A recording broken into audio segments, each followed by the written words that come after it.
3 साल हो चुके थे बेटे को अपना घर छोड़कर विदेश में बसे हुए। इन 3 सालों में बूढ़ी माँ और ज़्यादा बूढ़ी हो गई थी। 75 वर्ष की उम्र में सुलोचना देवी की याददाश्त काफ़ी कमज़ोर होती जा रही थी। उन्हें रोज़मर्रा की चीज़ें याद ना रहती, लेकिन जो उन्हें हमेशा याद रहता वह था उनका बेटा।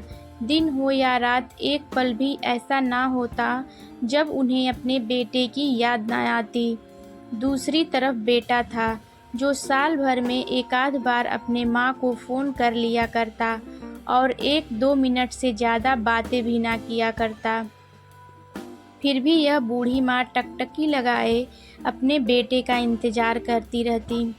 एक दिन बेटे का विदेश से फ़ोन आया। हेलो, हेलो, सुन रही हो ना माँ? अनिल बोल रहा हूँ, तुम्हारा बेटा। कैसी हो माँ? मैं ठीक हूँ बेटा।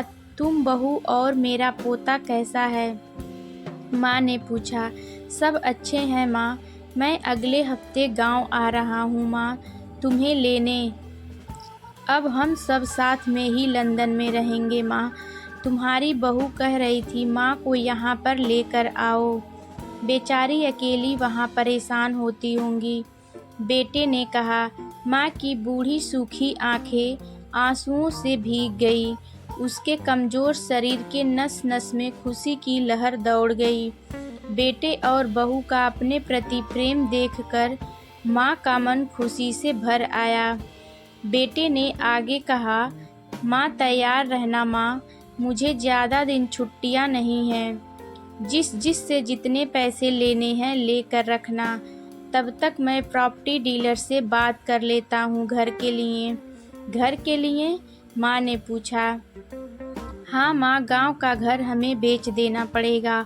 अब हम साथ में ही रहने वाले हैं तो वहाँ पर घर रखने का कोई मतलब नहीं है माँ, बेटे ने कहा।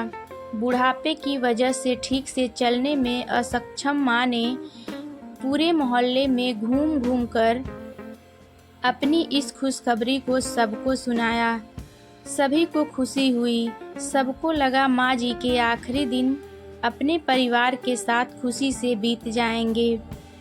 घर वापस आकर माँ ने अपने घर के कोने कोने को ऐसे देखा जैसे वह अपने दूसरे बेटे को देख रही हो।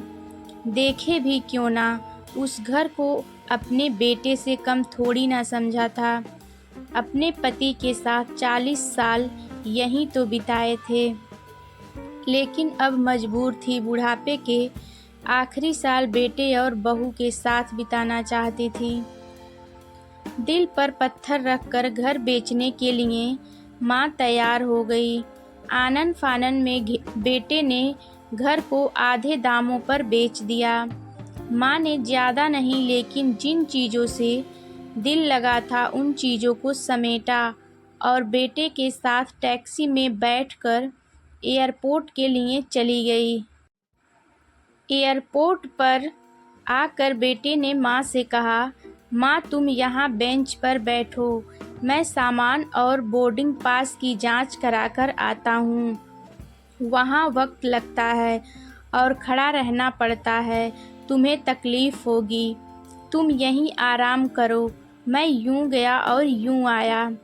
माँ बेंच पर बैठ गई और बेटा अंदर चला गया। काफ़ी समय हो गया, बेटा वापस नहीं लौटा। माँ सोचने लगी ज़्यादा भीड़ होगी, इसलिए देर लग रही होगी। अंधेरा होने को आया।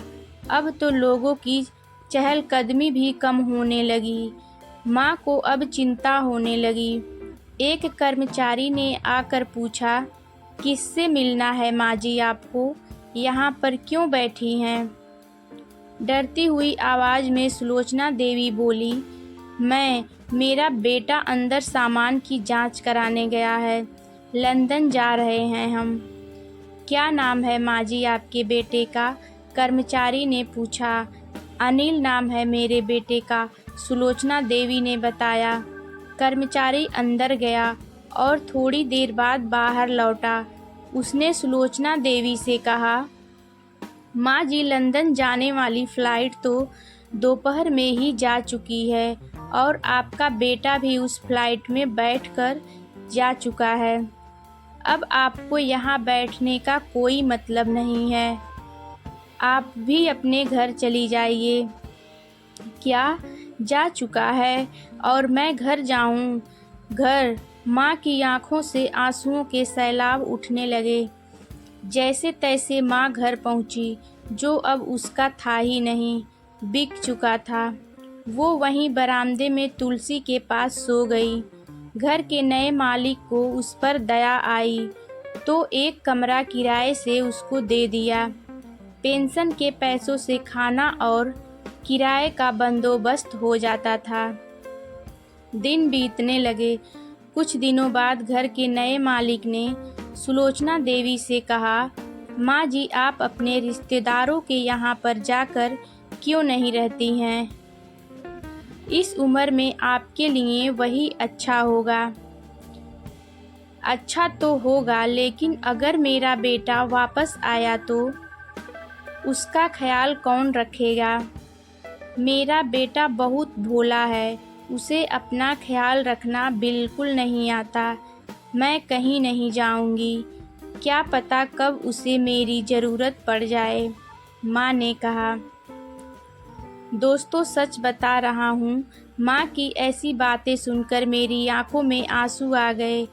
किसी ने सच ही कहा है, पूत कपूत हो सकता है, लेकिन माता कभी कुमाता नहीं होती।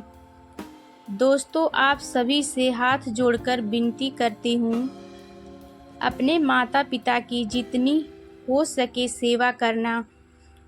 उनके साथ कभी बुरा बर्ताव मत करना।